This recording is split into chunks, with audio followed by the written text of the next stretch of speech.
तो राधे राधे बच्चों, कैसे हो सब लोग। देखो अभी मोस्ट इम्पोर्टेंट या मोस्ट एक्सपेक्टेड सीरीज में जो मैं सवाल डिस्कस कर रहा हूँ, तो उन्हीं में से ये अगली वाला लेक्चर है, ये वाला। तो इसमें भी क्या है, बहुत अच्छे अच्छे सवाल हैं और जहाँ से क्वेश्चन जनरली आने ही चाहिए, मतलब आएंगे ही आएंगे।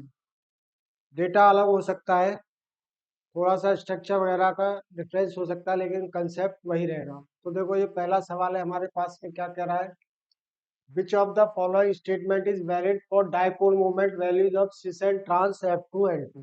अब F2N2 कैसा मॉलिक्यूल है, ये सिमेट्रिकल मॉलिक्यूल है। तो ये नाइट्रोजन हो गया और यहाँ पर ये दो लोन पेयर, ये लोन पेयर और ये फ्लोरीन, ये फ्लोरीन, ये तो क्या हो गया, सिस आइसोमर।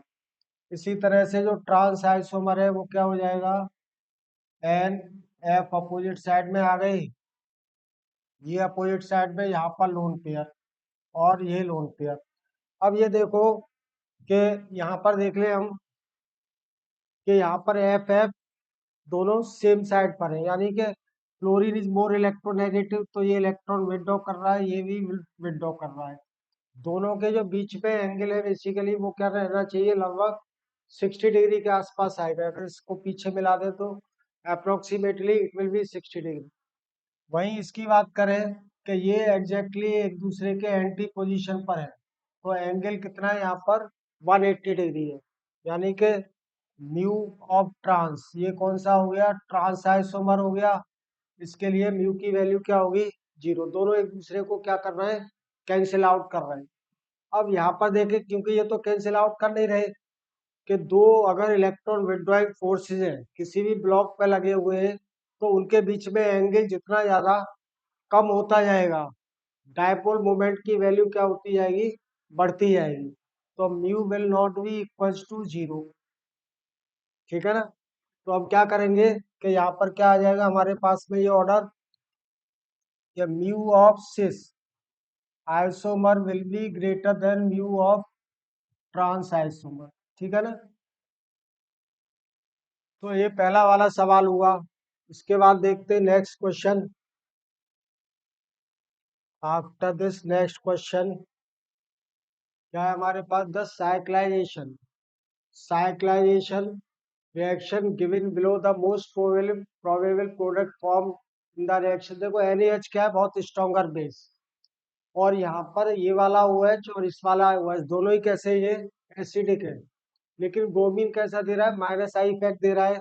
तो इसके -I के कारण क्या हो रहा है, यहाँ पर -I के कारण क्या होगा कि इसकी एसिडिक नेचर ज्यादा होगी as compare to this one.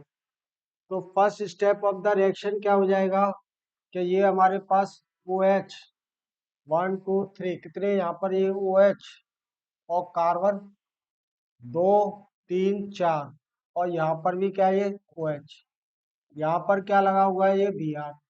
ठीक है ना। प्लस क्या करेंगे, H माइनस। अब H माइनस कहाँ से प्रोटॉन लेगा, तो देखो मैं पहले भी डिस्कस किया हुआ हूँ कि मैक्सिमम जो रिएक्शन है हमारे पास में वो कैसी है, एसिड बेस रिएक्शन है। तो ये क्या हो जाएगा, वीक एसिड का काम कर, और ये किसका काम कर रहा है, स्ट्रॉन्ग बेस का काम कर रहा है। तो सिंपली यहाँ से ये H2O बाहर हुआ। अब जो इंटरमीडिएट मिला इस पर क्या आएगा, सॉरी यहाँ से क्या है, ये H2 बाहर होगा। ठीक है ना, यहाँ से कौन बाहर होगा, H2, कि ये H माइनस है, ये H पॉजिटिव। तो इसको क्या करें हम, यहाँ से इसको मैंने ऐसे लिख दिया। ठीक है ना। तो ये क्या है, यहाँ पर OH और ये H यहाँ से बाहर हो जाएगा। तो H2 गैस बाहर होगी, इस पर क्या आया, ये नेगेटिव चार्ज, और यहाँ पर क्या है, ये Br क्या है, जस्ट अपोजिट साइड में है। ठीक है ना। ये भी क्या है, OH प्लस H2 गैस यहाँ से बाहर। अब देखो अगले स्टेप में जो रिएक्शन होगी वो क्या होगी, कि फर्दर हम यहीं से इसको कंटिन्यू कर दें, कि ये O माइनस क्या करेगा, ये नेगेटिव, ये पार्शियल पॉजिटिव, ये इसकी रियर साइड से अटैक करेगा। ठीक है ना, एज ए न्यूक्लियोफाइल।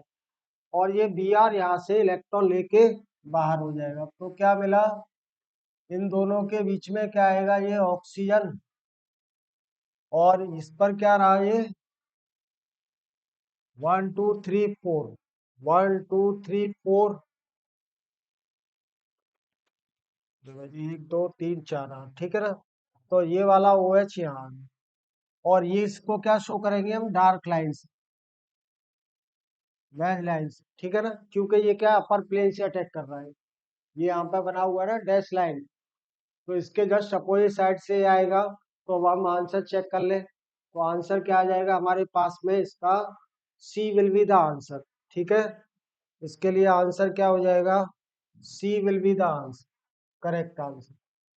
ये क्लियर। इससे पहले वाला भी सवाल आपने देखा कि वो सिस एंड ट्रांस से रिलेटेड था। अब नेक्स्ट वाला सवाल देखते हैं हम। या पहले वाले में हमने आंसर टिक नहीं किया था, ये देख लो क्या mu of cis isomer is greater than mu of trans. तो क्या आ गया आंसर, ए हो गया इस वाले का, ठीक है ना। सिमिलरली अब अगले वाला सवाल देखें, ये क्या कह रहा है, if del Y and del py are the uncertainties in the y coordinate and y component of the momentum of a particle, then according to the uncertainty principle। Direct क्या है, थोड़ा सा यहाँ पर घुमा दिया है। डायरेक्ट क्या है, डेफिनेशन है यहाँ पर किसकी, अनसर्टेनिटी प्रिंसिपल की। अनसर्टेनिटी प्रिंसिपल क्या कहेगा, ये delta Y dot delta P Y will be greater than और equals to H upon 4 pi. ये किसके बराबर होगा, एच अपॉन 4 पाई के बराबर, 4 पाई। अब एच हैश टैग की वैल्यू उसने दी हुई है, और आंसर जो पूछ रहा है वो हैश टैग के ही फॉर्म में पूछ रहा है। तो हैश टैग बराबर किसके है, एच अपॉन 2 पाई की। तो इसको क्या लिख सकते हैं हम, delta Y into delta P Y की वैल्यू इक्वल्स टू और ग्रेटर देन हो जाएगी H upon H hash tag upon 2 pi. H upon 2 pi इधर बाहर निकाल लिया, तो क्या बचा, सिर्फ 2 बचा। तो आंसर क्या हो गया हमारा, D is the correct answer. D is the correct answer हो गया इसका, ठीक है ना। तो इस तरह से देखो बहुत ही कंसेप्चुअल सवाल है, आईआईटी में भी क्या है, बहुत कंसेप्चुअल सवाल पूछता है। नेक्स्ट क्वेश्चन देखते हैं। The correct order for decreasing basic strength of the molecules PS3, ASS3, SPS3 and BIS3। तो on moving down the group क्या होता है कि size of the central atom increase करता जाता है, तो लोन पेयर अवेलेबिलिटी क्या होती जाती है, यहाँ पर डिक्रीज करती जाती है। तो नाइट्रोजन के हाइड्राइड्स में भी क्या होगा कि बेसिक नेचर और मूविंग डाउन द ग्रुप क्या होगी, डिक्रीज करेगी। तो आंसर क्या हो जाएगा हमारे पास में, देख लो कि फॉस्फोरस के बाद आर्सेनिक, फिर एंटीमनी, फिर बिस्मथ। तो क्या आ गया, बी। तो हम लिख सकते हैं कि basic strength of of hydrides, strength of hydrides will decrease, ठीक है ना। डिक्रीज का साइन ये आ जाएगा, और moving down the group, down the group move करने पर ये वाली वैल्यू क्या हो रही है, डिक्रीज कर रही है, ठीक है ना। अगले वाला सवाल देखते हैं अब। नेक्स्ट क्वेश्चन क्या कह रहा है, the disaccharide that will not give Benedict test and will not form osazone. तो ओसाजोन बेसिकली क्या है कि साइक्लिक स्ट्रक्चर में नहीं बन सकता है, ठीक है ना। यानी कि हाइड्रेशन होने के बाद ही ओसाजोन कौन बना सकता है, या तो एल्डिहाइड बना सकता है या कीटोन बना सकता है। तो कोई भी नॉन रिड्यूसिंग शुगर, यानी कि ये बेनेडिक्ट टेस्ट भी नहीं दे रहा है, इसका मतलब ये शुगर कैसा है, नॉन रिड्यूसिंग है। तो माल्टोज, लैक्टोज, सेलो बायो, ये तीनों कैसे है, all the three are all the three are reducing sugars, all three are यहाँ से लेके यहाँ तक ऑल आर रिड्यूसिंग शुगर्स। ये क्या है, सारे के सारे रिड्यूसिंग शुगर्स, ठीक है ना। तो ये बेनेडिक्ट सॉल्यूशन के साथ बेनेडिक्ट टेस्ट ये वाले तीनों नहीं दे पाएंगे, तो कौन दे पाए, मतलब सॉरी ये तीनों देंगे, क्योंकि all three are the reducing sugar, sucrose is not the reducing sugar. तो आंसर क्या हो जाएगा आपका, answer will be the sucrose. Simply क्या हो गया, सुक्रोज इज द आंसर। देखो कार्बोहाइड्रेट से बहुत बार सवाल पूछेंगे, ठीक है ना, क्योंकि बायोमोलिक्यूल्स में हमारे पास में तीन पॉसिबिलिटी है सवाल पूछने की, या तो वो कार्बोहाइड्रेट से पूछेगा, या एमिनो एसिड से, या फिर डीएनए या आरएनए से पूछेगा, न्यूक्लिक एसिड से, ठीक है ना। तो सबसे ज्यादा जो सवाल पूछे जाते हैं वो अमीनो एसिड से, उसके बाद ये कार्बोहाइड्रेट से, और तीसरे नंबर पे सवाल जो पूछा जाएगा, मतलब बहुत कम सवाल पूछता है, वो डीएनए आरएनए से रिलेटेड, ठीक है ना। आगे देखते हैं next problem. Next question is, अब ये क्या कह रहा है, इन द फॉलोइंग रिएक्शन सीक्वेंस। अब देखो ये HNO3 के साथ में क्या होगा कि यहाँ पर ये बना लेगा, क्योंकि एसिडिक मीडियम में जो एनिलीन है वो NH3 यानी एनिलियम आयन में कन्वर्ट हो जाता है, ठीक है ना। अब ये कैसा हो गया, मेटा डायरेक्टर। पैरा पर ऑलरेडी कैसा है इसका, ये प्री ऑक्यूपाइड पोजीशन है, तो यहाँ पर इसकी रिएक्शन कराएंगे अगर concentrated HNO3 and concentrated H2SO4 के साथ, तो देखो ये दोनों वाली पोजीशन, यानी ऑर्थो ऑफ दिस NH2 क्या है, ये दोनों क्या है बेसिकली कि ये डीएक्टिवेटेड पोजीशन है, और मिथाइल ग्रुप वाली दोनों ऑर्थो पोजीशन एक्टिवेटेड भी है, ठीक है ना, और इसके कारण इसका माइनस आई भी मेटा पर क्या है, कम है। तो प्रोडक्ट जो मिलेगा हमें यहाँ पर क्या मिला, we will get this CH3, और यहाँ पर क्या आ जाएगा, ये NO, और ये NH2 रहेगा, ठीक है ना। तो X तो क्या होगा, ये वाला, तो देखो ये वाला स्ट्रक्चर कहाँ कहाँ पर है, A B, ठीक है, A B और D, तीनों में ये वाला स्ट्रक्चर दे रहा है X के लिए, ठीक है ना। और Y के लिए क्या हो जाएगा, Y वाला भी देख लेते हैं हम, what will be the structure of Y। तो ये CH3NH2 दे रहा है एनिलीन, ठीक है ना, टॉलिडेन कहते हैं इसको। और इसकी रिएक्शन CH3COCl के साथ हो रही है, तो इसका मतलब क्या हो रहा है कि इसमें रिंग में सब्स्टिट्यूशन नहीं हुआ, ये वाला एन यहाँ पे अटैक करेगा, उसके बाद जो प्रोडक्ट मिलेगा हमें वो ये मिलेगा CH3NH COCH3, ठीक है। After this next will be the, next क्या कह रहा है, फिर से इसका नाइट्रेशन करा रहा है। अब देखो नाइट्रेशन कहाँ पर होगा, जो एक्टिवेटेड पोजीशन है, इस वाले केस पे एक्टिवेटेड पोजीशन कौन सी होगी, क्योंकि एन का यहाँ पर प्लस एम, ठीक है ना। तो एन का यहाँ पर क्या है, प्लस एम है, प्लस एम के कारण क्या होगा, इस वाले केस में आएगा यहाँ पर ये, ठीक है ना। तो आंसर क्या हो जाएगा हमारा, कि ये करेक्ट नहीं है, ये करेक्ट हो जाएगा, NH COCH3 है। फिर ये वाला करेक्ट नहीं है, तो देखो ये वाली पोजीशन जो है बेसिकली लीस्ट हिंडर्ड भी है, मिथाइल वाली, ठीक है ना। तो हमारे पास जो आंसर मैच कर रहा है वो कौन सा कर रहा है इस वाले केस में, ये NO2 यहाँ आ गया, और इसका NO2 मिथाइल के कारण यहाँ आ जाएगा, यानी कि Z की वैल्यू ये हो जाएगी। X और Z की वैल्यू पूछ रहा है, the product X and Z, ठीक है ना। तो आंसर क्या बन जाएगा हमारा, B will be the answer. Question number है ये 6, 6 का आंसर है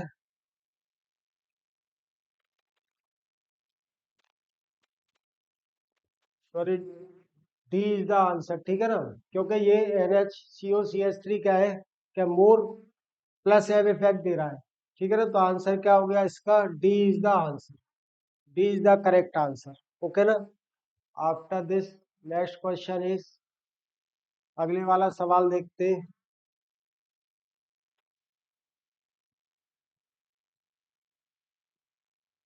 तो ये देख लो, for a reaction involving two steps given below, first step G is converted to 2H, और सेकंड स्टेप में यानी कि रेट ऑफ रिएक्शन वो क्या करे, assume that the first step attains equilibrium rapidly, first step में इक्विलिब्रियम रैपिडली अटेन हो रहा है, तो rate of formation of P is proportional to, यानी कि रेट की value that is dx by D T, dx by D T की value क्या है, हो जाएगी रेट कांस्टेंट के into the concentration of G. अब देखो जी पे ये डायरेक्टली यहाँ पे डिपेंड कर रहा है, और एच पे भी डिपेंड कर रहा है, तो एच की वैल्यू किसके बराबर है, हाफ ऑफ जी के, तो जी इंटू 1/2, तो आंसर क्या आ जाएगा हमारा, D will be the correct answer, G 3/2 हो गया, ठीक है ना, जी 3/2। इसके बाद देखते हैं, ये सिंपल सवाल है रिएक्शन मैकेनिज्म पर केमिकल काइनेटिक्स का। अगला सवाल देखें। अब देखो ये क्या कर रहा है, metal chelate that can be use for the separation and qualitative analysis of aluminium ions by gas chromatography, तो ये क्या है, डायरेक्ट, इसमें कुछ भी नहीं करना है, ये हमें ऐसे ही पता है, इंफॉर्मेटिव सवाल है।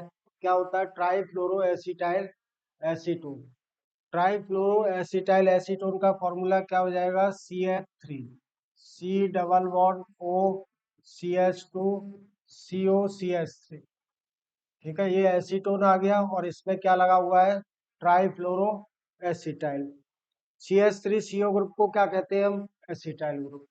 अगला सवाल देखते हैं। नेक्स्ट क्वेश्चन क्या कह रहा है, द एंथैल्पीज ऑफ हाइड्रेशन, यानी कि delta H of hydration, hydration will be inversely proportional to the size of cation, size of cation, and this will be directly proportional to the charge on cation, charge on cation या anion का जितना charge होगा उतना ज्यादा उसका hydration, size जितना छोटा हुआ उतना ही ज्यादा उसका हाइड्रेशन होगा।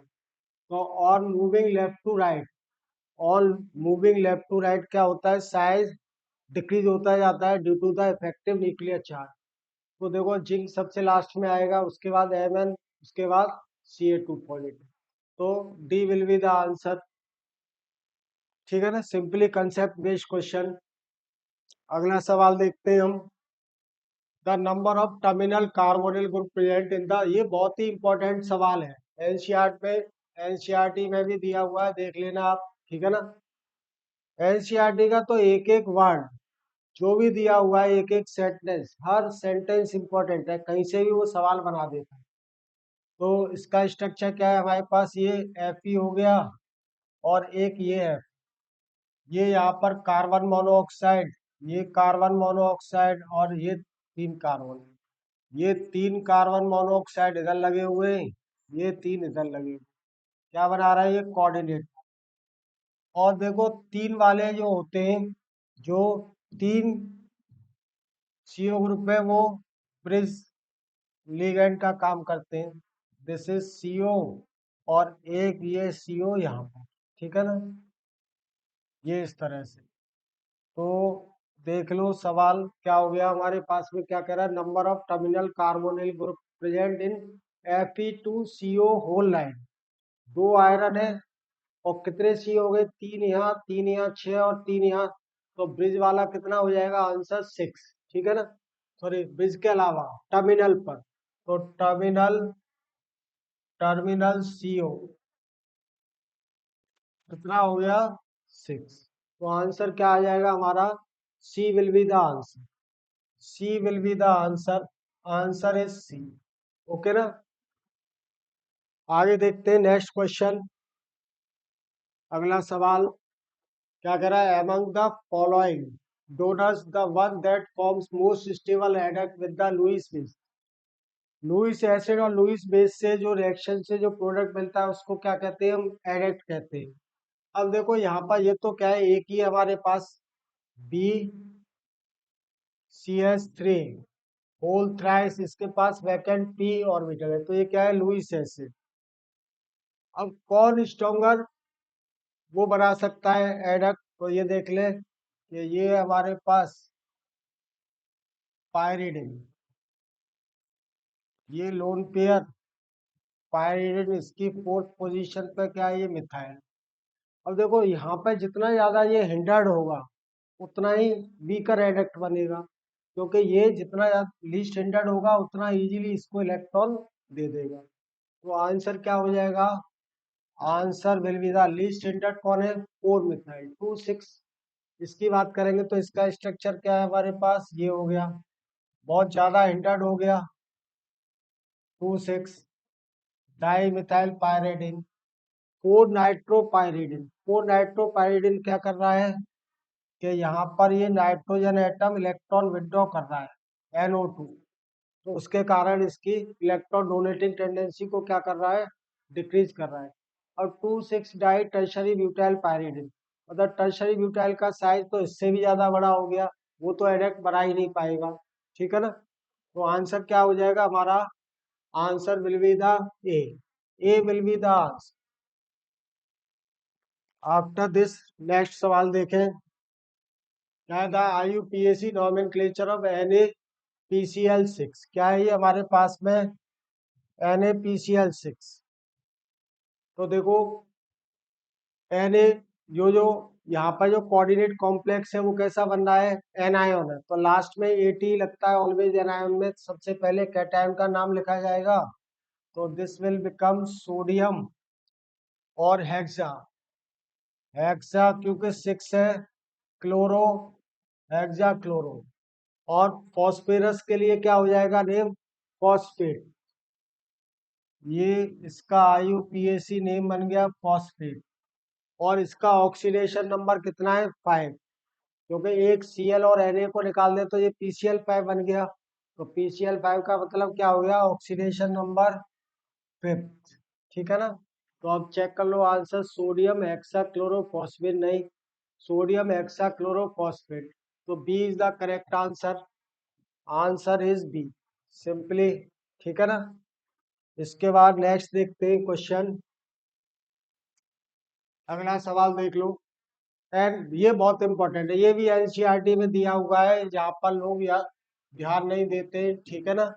तो ये क्या कह रहा है, हाइड्रोफॉर्माइलेशन, यानी कि एल्कीन से जो इस वाले कैटलिस्ट की रिएक्शन कराते हैं एल्कीन के साथ में, बेसिकली रिएक्शन क्या होती है कि ये मान लो CH2 double bond CH2 plus carbon monoxide plus H2, ठीक है ना। तो इसमें क्या होता है कि ये कैटलिस्ट ले लिया, प्रेशर रहता है हाई, CO4, ठीक है ना।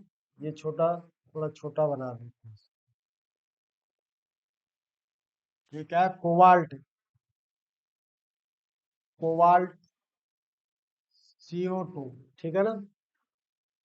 तो इस वाले केस में जो रिएक्शन को ट्रिगर करता है, बेसिकली पहले H2 गैस उस कोबाल्ट को ब्रेक करता है, और किस में ब्रेक कर देता है वो, उसको हाइड्रोजन गैस, हाइड्रोजन गैस जो है वो किस में ब्रेक करता है कि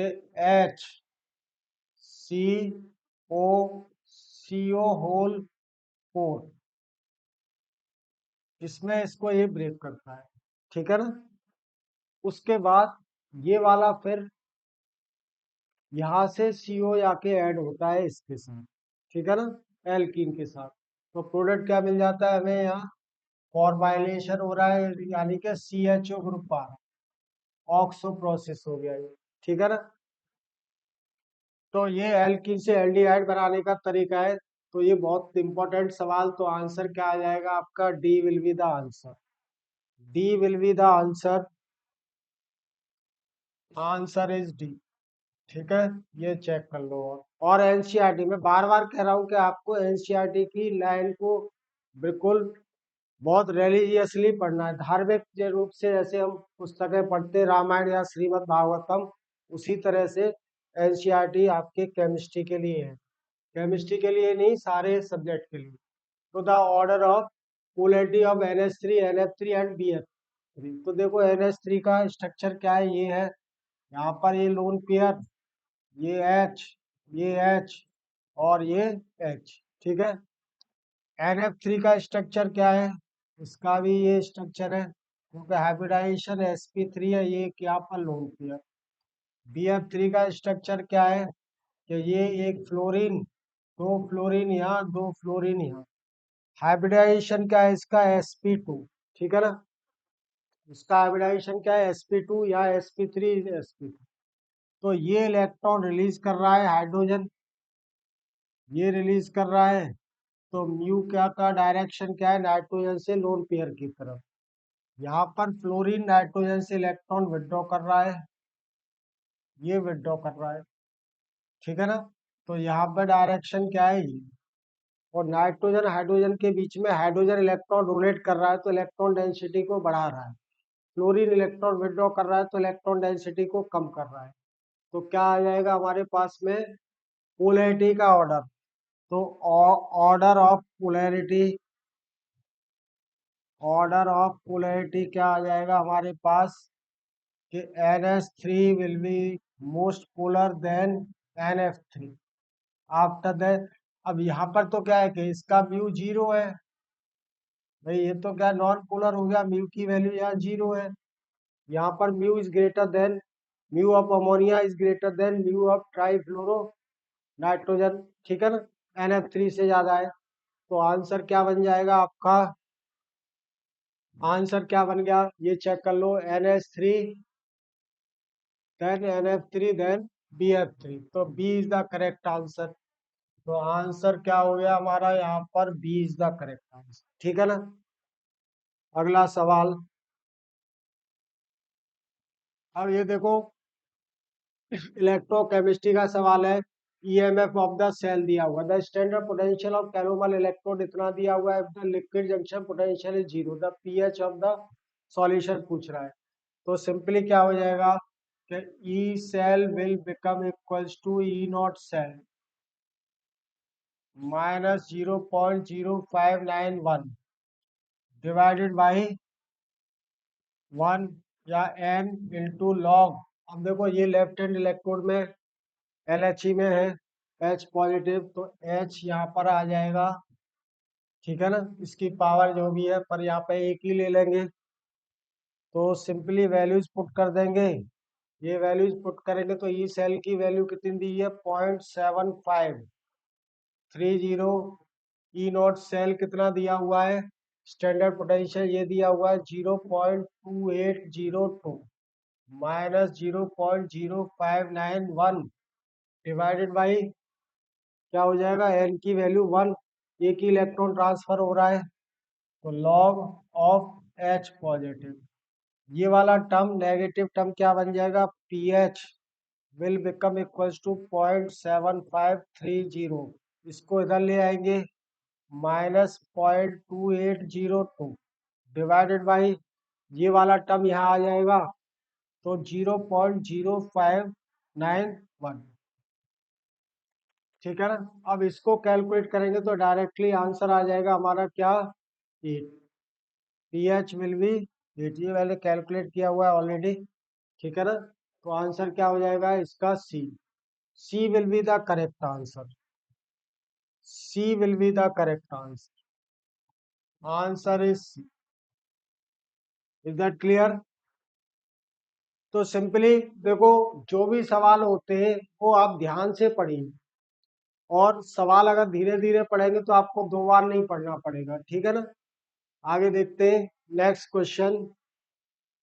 अब देखो 9BBN क्या है कि B2S6 की तरह ही होता है, या BS3 की तरह से होता है। तो इसका क्या होता है, सिन एडिशन। सिन एडिशन का मतलब, और एंटी मार्कोनिकॉफ एडिशन है, तो OH and H are added from same side, are added from same side. ठीक है, तो इस वाले केस में क्या होगा ये देख लो कि एल्कीन ये डबल बॉन्ड पे इनका एडिशन होगा। उस एडिशन के लिए OH and H must be at A, E और EA पोजीशन, तभी वो सिस आइसोमर होगा। तो वो किस वाले केस में आ रहा है देख लो कि ये दोनों ई है, यानी कि मिथाइल क्या है, इसके एंटी होगा OH के, ठीक है ना। एंटी मार्कोनी कॉप्स एडिशन है, तो वो एक ही ऑप्शन में आ रहा है। और ऑप्शन क्या है हमारा, A. First is the correct answer, A is the correct answer, क्योंकि जो मिथाइल है वो OH के एंटी होगा और ई क्या होंगे एक दूसरे के, ई और ए आर ट्रांस, ठीक है ना। तो आंसर क्या हो गया, ए आ गया। तो वो देखने में लग रहा है कि पता नहीं यार क्या है ये, सिंपली क्या है कि जो हाइड्रोबोरेशन ऑक्सीडेशन है, यहाँ पर 9 BBl ले लिया हमने, 1 इक्विवेलेंट किसकी जगह पर, B2H6 की जगह पर। अब फर्दर देखते हैं हम अगला सवाल क्या है हमारे पास में, ये है the tight for the titration of 10 ml aqueous solution of calcium carbonate 2 ml of 0.01 mNa2 adita is required, ठीक है ना। To reach the end point the concentration of calcium carbonate. अब ग्राम पर ml में दे रहा है तो पहले मोल पर लीटर में निकाल लेते हैं। मॉलिक्यूलर वेट दिया हुआ ही है, तो क्या करेंगे ये देख लो, क्या हम कह सकते हैं कि ग्राम इक्विवेलेंट यानी Ne ऑफ कैल्शियम कार्बोनेट बराबर होगा ग्राम इक्विवेलेंट ऑफ Na2 एडिटा एडिटा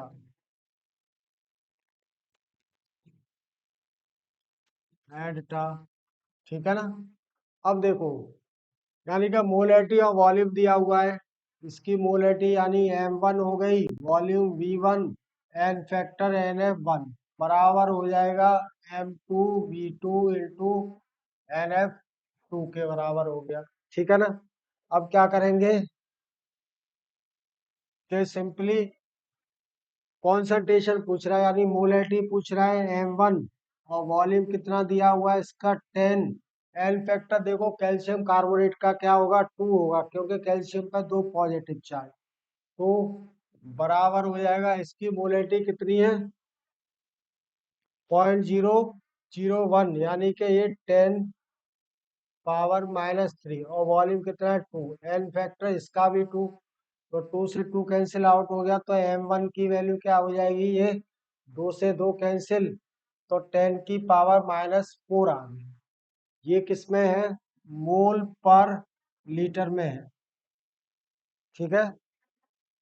आगे देख लो, अब क्वेश्चन में क्या पूछ रहा है वो, the concentration of calcium carbonate, दो ऑप्शन दिए वो ग्राम पर ml में दिया है, तो ग्राम पर ml में कैलकुलेट करने के लिए क्या करेंगे, हम इसको मॉलिक्यूलर वेट से मल्टीप्लाई करेंगे तो ग्राम आ जाएगा, ठीक है ना। और 1000 से डिवाइड कर देंगे, पर लीटर है तो पर लीटर का मतलब कि ml में करने के लिए हमारे पास में कैसे कन्वर्ट करेंगे इसको, 10⁻⁻⁴ इंटू, अच्छा 2 तो बचेगा ना, 2 ml दिया है, सॉरी 2 यहाँ पर बचा रहेगा, एक 2 ये है यहाँ पर, ठीक है ना। तो ये क्या था, 2 इंटू 10⁻⁻⁴ इंटू 100 डिवाइडेड बाई क्या हो जाएगा ये 1000, तो ये वैल्यू आ जाएगी आपकी 2 इंटू 10⁻⁵ ग्राम पर ml। देख लो, ये 2 जीरो यहाँ कैंसिल आउट हो जाएंगे, एक जाएगा तो 10⁻⁻⁵ बना देगा, तो आंसर आ जाएगा 2 इंटू 10⁻⁵, ठीक है ना। आगे देख लो कि इस तरह के जो सवाल है, देखो ये क्या है कि जो भी रेडॉक्स रिएक्शन बेस्ड सवाल है वो तो क्या है, यहाँ पर एक ही इक्वेशन बनती है, दोनों के ग्राम इक्विवेलेंट्स को आप बराबर कर दो और एन फैक्टर आपको निकालना आना चाहिए, ठीक है ना। तो एन फैक्टर बेस्ड चाहे तो कैलकुलेशन से रिलेटेड सवाल पूछेगा या फिर वो आपसे उसका इक्विवेलेंट मास पूछ सकता है, या फिर बैलेंसिंग का सवाल पूछ सकता है, या फिर टाइट्रेशन वगैरह किसी भी तरह का है। आगे देखते हैं नेक्स्ट वन। अब ये देखो सवाल, ठीक है ना। इस वाले क्वेश्चन में देखिए क्या कर रहा है, इन द रिएक्शन KOH ETOH। अब ये डाई कार्बोनिल कंपाउंड दिया, डाई कार्बोनिल दिया और बेस दिया स्ट्रॉन्गर, तो सिंपली क्या होगा, एल्डोल कंडेंसेशन होगा। सिंपली क्या होगा, एल्डोल कंडेंसेशन होगा। अब देखो दोनों क्या है, ए सिमेट्रिकल है। यहाँ पर ये अल्फा हाइड्रोजन है, इसमें यहाँ पर ये अल्फा है। तो कौन से वाले साइड से ज्यादा स्टेबल इनोलेट बनेगा, तो ऑब्वियसली जो कीटोन साइड है वो ज्यादा स्टेबल इनोलेट बनाता है। ठीक है, तो हाइड्रोजन कहाँ से जाएगा, यहीं से जाएगा। तो मैं इसको ऐसे लिख देता हूँ, C double bond O CH minus, and this is CH double bond, ठीक है ना। ये हमें इनोलेट मिला कि इसने बेस ने यहाँ से हाइड्रोजन को बाहर निकाल दिया एसिड बेस वाले रिएक्शन। अब क्या हो रहा है, यहाँ पर ये पार्शियल नेगेटिव है, इस पर ये पार्शियल पॉजिटिव। तो ये वाला CH माइनस क्या कर रहा है, इस पर अटैक कर रहा है इंट्रामोलिकुलर। तो जहां पर भी साइक्लाइजेशन रिएक्शन हो रहा है, ध्यान रखो, जहां पर भी साइक्लाइजेशन रिएक्शन हो रहा है, टू अवॉइड कंफ्यूजन क्या करोगे आप, 1 2 3 4 5 नंबरिंग कर दो। ठीक है, जिन जिन चेन के अंदर जिन जिन एटम्स के बीच में बॉन्ड बन रहा है, तो 1 और 5 के बीच में बॉन्ड बन रहा है, तो रिंग कितने कार्बन की बनेगी, 5 की। अब नंबरिंग ले लो, देखो तो ये क्या है, 1 2 3 4 5। और ये वन वाला क्या हो जाएगा, क्योंकि जब ये अटैक करेगा यहाँ पर ये वाला बॉन्ड ब्रेक होगा, तो this will become O minus. और फिफ्थ कार्बन पर क्या लगा हुआ है, ये COCH3। फिफ्थ कार्बन पर क्या है, ये COCH3। और फर्दर एसिडिफिकेशन के बाद क्या होगा, ये बताओ, अगर जो वाटर निकला है उसी से, या यहाँ से हाइड्रोजन भी बाहर कर सकते हो आप बेस, क्योंकि ये क्या कह रहा है कि फर्दर H2O को बाहर करा रहा है, एक ही बात। तो ये मिला हमें डबल बॉन्ड, ये डबल बॉन्ड इसके और इसके बीच में आ जाएगा, ये COCH3। तो ऑप्शन कौन सा हो गया हमारा, a is the correct option, a is the correct option. Answer क्या हो गया, ए हो गया, लो जी। ठीक है, तो aldol condensation Cannizzaro reaction, Claisen condensation, haloform reaction, ये बहुत ही इंपॉर्टेंट रिएक्शन है, नेम रिएक्शन में यहाँ से सवाल आएगा। मान लो एक्स वाले पेपर में नहीं आ रहा है तो वाई वाले में आएगा, एक से जेड वाले में तीसरे से पूछेगा। इस तरह से हर नेम रिएक्शन से एक एक सवाल आपको रहेगा ही रहेगा। ठीक है ना। अगला नेक्स्ट थिंग इज, क्या कह रहा है, हीमोग्लोबिन। ये देखो एनसीईआरटी में दिया हुआ, अच्छे से पढ़ लो। Haemoglobin is an oxygen carrying protein. Haem protein होता है इसके अंदर जो ऑक्सीजन को कैरी करता है। ठीक है ना। तो जो हीमोग्लोबिन बेसिकली, जो डी ऑक्सी हीमोग्लोबिन होता है उसका कलर रहता है ब्लू, वहां पे आयरन का ऑक्सीडेशन नंबर रहता है +2। D oxy, D oxy haemoglobin, D oxy haemoglobin, ये बहुत इंपॉर्टेंट इंफॉर्मेशन दे रहा हूं इन, ठीक है। Fe2 पॉजिटिव, आयरन किस में रहता है, Fe2 पॉजिटिव, और इसका कलर कैसा होता है, ब्लू कलर, ब्लू कलर रहता है। ओके ना। And oxy haemoglobin, oxy haemoglobin, ये सॉरी यहाँ पे थोड़ा गलत लिख गया, चलो कोई बात नहीं। हीमोग्लोबिन, इसका जो कंटेंट होता है वो Fe3 पॉजिटिव, और कलर कैसा होता है, ये रेड कलर का होता है। ठीक है ना। और इसमें जो ऑक्सीजन है, देखो यहाँ पर तो ये वाटर, इसका जो कोऑर्डिनेशन नंबर है, ये भी बहुत इंपॉर्टेंट पार्ट है, मैं यहाँ पे लिखवा देता हूँ आपको। ठीक है ना।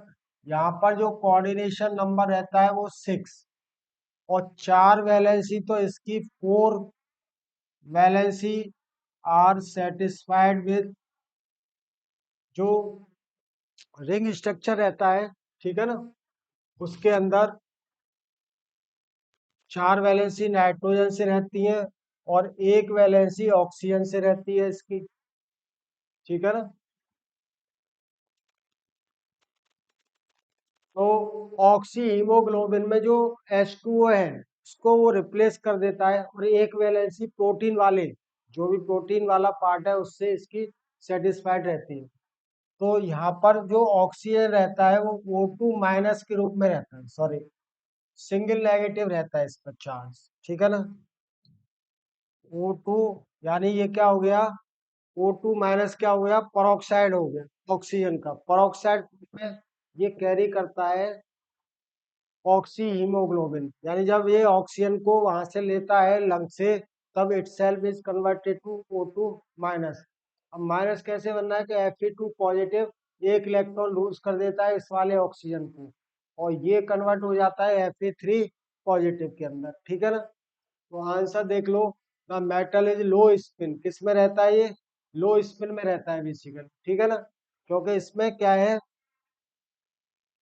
केयरिंग हो रही है।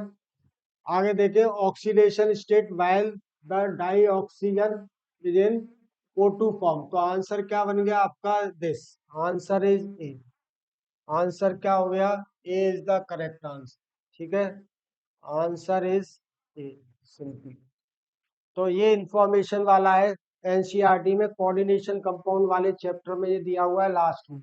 ठीक है, आगे देख लो next thing, the select the correct order of basicity for the following compound. एक सवाल आपको एसिड या बेसिक नेचर का जो कंपैरिजन है उस पर मिलेगा ही मिलेगा। अगर एक पेपर में एसिड पे पूछ रहा है तो वो दूसरे में बेस पे पूछेगा। तो यहाँ बेस पर देख लो, बेसिक नेचर के लिए क्या है कि ये यहाँ पर लोन पेयर, ये यहाँ पर लोन पेयर, ये लोन पेयर और ये लोन पेयर, ये कैसा है, sp3 कार्बन के अंदर है। यहाँ पर ये sp2 का नाइट्रोजन एटम के अंदर, यहाँ sp3 नाइट्रोजन एटम के अंदर, यहाँ पर ये sp2 में, यहाँ पर ये sp2 में। ठीक है ना। तो ऑर्डर के लिए क्या हो जाएगा, कौन इजीली इलेक्ट्रॉन डोनेट कर सकता है, sp3। अगर नाइट्रोजन की बात करें तो basic nature, basic nature order जो होगा वो sp3 n will be more basic than sp2n than spn। ठीक है ना। फर्दर देखें तो देख लो कि ये वाला ज्यादा बेसिक होगा than this, first is more basic than second. अब देखो थर्ड और फोर्थ में कैसे कंपैरिजन करेंगे, क्योंकि यहाँ पर लोन पेयर लोकलाइज्ड है, इन दोनों में लोन पेयर डीलोकलाइज हो रहा है। यहाँ पर लोन पेयर डीलोकलाइज नहीं हो रहा है पायरिडिन के अंदर, लेकिन यहाँ पर ये डीलोकलाइज हो रहा है तो माइनस एम ऑक्सीजन से, इसलिए फोर्थ वाला क्या हुआ, ज्यादा बेसिक होगा देन थर्ड। तो फोर्थ आफ्टर दैट थर्ड हो गया। तो आंसर चेक कर लो आप, one is greater than two than fourth, तो C is the correct answer, C is the correct answer. ठीक है, is that clear to everybody. तो बेसिक नेचर में आपको हमेशा ध्यान रखो कि बहुत सारे फैक्टर हैं, इनमें से एक फैक्टर क्या होता है, percentage of P character. P character जितना ज्यादा होगा बेसिक नेचर उतनी ही ज्यादा होगी। तो sp3 nitrogen is more basic than sp2 than sp। After this, अच्छा ये मैंने लिख लिया था पहले रिएक्शन। तो if a mixture of NaCl concentrated H2SO4 and K2Cr2O7 is heated in a dry test tube, a red vapor P is formed। तो जो रेड वेपर बनते हैं वो ऑरेंज रेड वेपर्स होते हैं क्रोमिल क्लोराइड के, this is called chromyl chloride. इसको क्या कहते हैं हम, क्रोमिल, क्रोमिल क्लोराइड। ठीक है ना, ये मैंने रिएक्शन लिख लिया है पहले से। आगे ये क्रोमिल क्लोराइड डिजॉल्व हो जाता है तो क्या बना देता है, येलो सॉल्यूशन ऑफ Na2CrO। ठीक है, this vapour P dissolve in aqueous solution to form a yellow solution. इससे सॉल्यूशन का कलर यानी सोडियम क्रोमेट का कलर कैसा हो जाता है, yellow. Which upon treatment with AgNO3 और red solid Q is obtain. तो देखो Na2CrO4 यानी सोडियम क्रोमेट की रिएक्शन अगर सिल्वर नाइट्रेट के साथ कराते हैं तो Ag2CrO4 का प्रेसिपिटेशन हो जाता है और ये कैसा बनाता है, रेड सॉलिड। इसका जो प्रेसिपिटेट कलर होता है वो रेड होता है। तो आंसर चेक कर लो, क्या कह रहा है, P&QR। तो P तो क्या है, क्रोमिल क्लोराइड, ठीक है ना, और ये क्या है, Ag2CrO4। कौन सा हो गया, D is the correct answer. Answer D is the correct, ठीक है, chromyl chloride and silver chromate. ये क्वालिटेटिव एनालिसिस से रिलेटेड सवाल। आगे देखते हैं नेक्स्ट क्वेश्चन। देखो ये भी इलेक्ट्रोकेमिस्ट्री का सवाल है। इसमें क्या कह रहा है, for the following reaction MnO4 यानी KMnO4 का रिएक्शन या मैग्नेट आयन का, पर मैग्नेट आयन का रिएक्शन हो रहा है H2C2O4 क्या है, ऑक्जेलिक एसिड के साथ में, यानी रेडॉक्स रिएक्शन हो रहा है। This is converted to Mn2 positive and यहाँ पर ये जो कार्बन कन्वर्ट हो रहा है वो CO2 में जा रहा है। तो देखो नंबर ऑफ इलेक्ट्रॉन जो ट्रांसफर हो रहा है, इसके लिए जो एन फैक्टर कितना है, 10 है। या टोटल इलेक्ट्रॉन की बात करेंगे हम, ठीक है, तो 10 इलेक्ट्रॉन्स, एन फैक्टर नहीं कहेंगे इसको, क्या कहेंगे हम, नंबर ऑफ इलेक्ट्रॉन, क्योंकि नेक्स्ट इक्वेशन में एन की वैल्यू क्या है, यहाँ पर ये 10 रहेगी, ठीक है ना। अब नेक्स्ट इक्वेशन डायरेक्टली अप्लाई कर देते हैं। ई नॉट दिया हुआ है इसका भी और इसका भी दिया हुआ है ई नॉट। इक्विलिब्रियम कांस्टेंट की बात कर रहा है, तो इक्विलिब्रियम कांस्टेंट की वैल्यू क्या हो जाएगी, देख लो, EMF ऑफ द सेल क्या होगा, 0 हो जाएगा। ई नॉट सेल की जो वैल्यू होगी वो बराबर होगा 0.0591 बाई एन इंटू लॉग, ठीक है, ये केसी बन जाएगा। केसी की वैल्यू पूछ रहा है। ई नॉट सेल क्या हो जाएगा, ई नॉट सेल क्या होगा, E naught cell will become equals to E naught R minus E naught L. E naught R कौन सा है, जिसका रिडक्शन हो रहा है, एल कौन सा है, इसका ऑक्सीडेशन। तो MnO4 तो आर हो गया, कितना ये, प्लस 1.51 माइनस वो एल का काम कर रहा है, माइनस कितना हो गया, 0.49। तो ये वैल्यू बन जाएगी आपका कितना, 51 और 49, 100 यानी 2.0 बन गया। अब लॉग के सी के लिए क्या करेंगे हम, लॉग के सी, लॉग के सी की वैल्यू किसके बराबर हो जाएगी, पुट कर दो सारी वैल्यूज, यानी कि ये तो 2 हो गया और एन की वैल्यू 10 हो जाएगी, डिवाइडेड बाई 0.0591 को पॉइंट अप्रोक्सीमेटली आप 0.6 ले सकते हैं, ठीक है। तो ये कितना हो गया, 20 और 0 हटा देंगे तो 2 जीरो और लगा दो यहाँ पर, बटे 6 हो गया ये।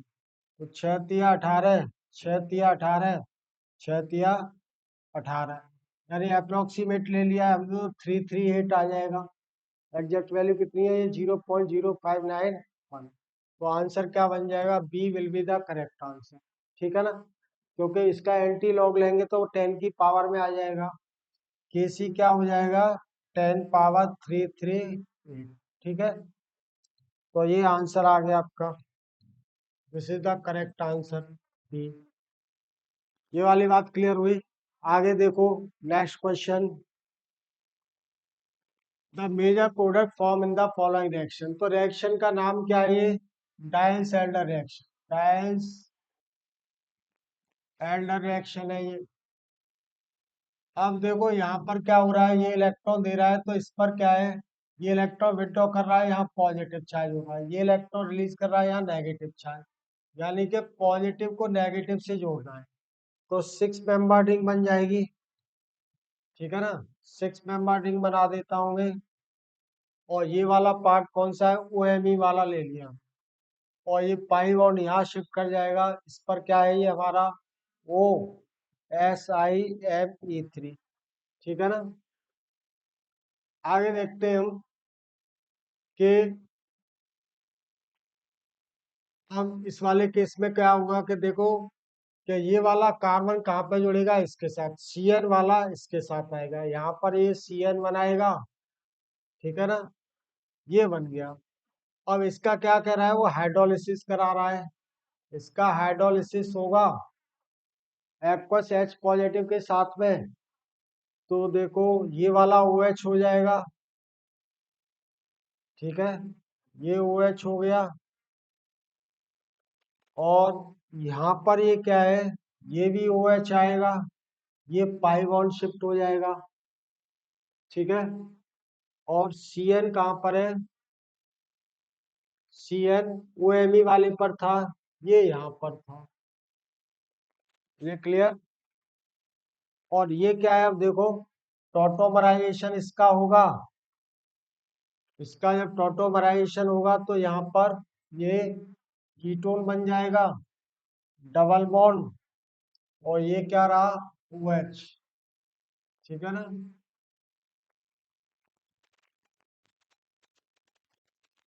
जब एक्वस में सॉरी ये OH नहीं बनेगा, क्या है, OMe रहेगा, क्योंकि सिंपली एक्वस एसिड दे रहा है। तो देख लेते हैं, एक सेकेंड, क्या है, इसको मैं यहाँ से हटा दूं, इसको भी हटा दूं।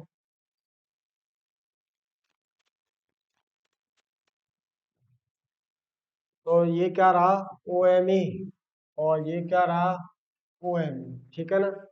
अब देख लेते हैं हम यहाँ पर कि कौन से वाला ऑप्शन हमारा मैच कर रहा है, कि ये यहाँ पर CN भी है,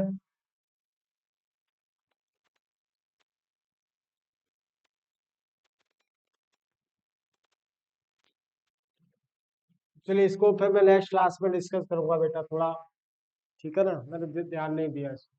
आगे देख लो, the incorrect statement about the G salt, G salt के बारे में जो इनकरेक्ट स्टेटमेंट है वो क्या है हमारे पास में, कि ये डायमैग्नेटिक है, ठीक है ना, ये तो करेक्ट है, क्योंकि यहाँ पर जो सेंट्रल एटम है क्या है, प्लेटिनम है, ये के है, ये Pt हो गया, और इसकी ये 4 वैलेंसी में से एक 3 वैलेंसी तो Cl से जुड़ी हुई है, 3 वैलेंसी Cl से, और ये इथाइलिन से जुड़ी हुई है, ये पॉजिटिव बाहर, ठीक है ना, इस तरह का स्ट्रक्चर है। तो जो Pt है यहाँ पर वो कैसा है, इसके अंदर सारे के सारे पेयर्ड इलेक्ट्रॉन है, तो कैसा है, ये डायमैग्नेटिक है। The oxidation state of Pt कितना है, जी सॉल्ट में +2 है, ये भी करेक्ट है, क्योंकि ये तो न्यूट्रल मॉलिक्यूल है। द PtCl बॉन्ड लेंथ, ये सारे जो Cl बॉन्ड लेंथ है वो इक्वल नहीं है, ये दो इक्वल रहेंगे तो, लेकिन ये वाला इसके कारण इक्वल नहीं रहेगा, तो आंसर क्या हो जाएगा, correct answer will become, answer क्या हो जाएगा, आंसर हमारा हो गया क्या, all the PtCl bonds are length, ये इनकरेक्ट स्टेटमेंट, ठीक है ना। Cc bond length of ethylene moiety in Zeise's salt is longer than that of, हाँ ये वाली क्या लॉन्गर देन रहेगी, क्योंकि यहाँ पाई कैरेक्टर कम हो जाएगा, क्योंकि ये किसको दे रहा है, इसको इलेक्ट्रॉन दे रहा है, जो सिग्मा कैरेक्टर इसके अंदर ज्यादा आ जाएगा, तो ये वाला बॉन्ड है वो कैसा हो जाएगा, फ्री इथाइलिन से कार्बन कार्बन के बीच का जो बॉन्ड है वो बड़ा हो जाएगा, ठीक है ना।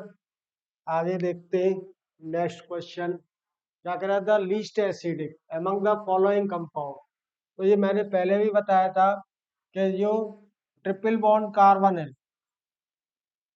ये डबल बॉन्ड से ज्यादा एसिडिक होगा, और ये ROH से कम एसिडिक होता है, ये कैसा है, ROH से कम एसिडिक होता है, ठीक है ना। और ROH is less acidic then H2O, और H2O जो ज्यादा एसिडिक होता है किससे, मिथाइल अल्कोहल से, और ये फिनॉल से लेस एसिडिक। देखो यहाँ पर क्या है, ये कार्बोक्सिलिक एसिड है, कार्बोक्सिलिक एसिड बाद में आ जाएगा, ठीक है ना।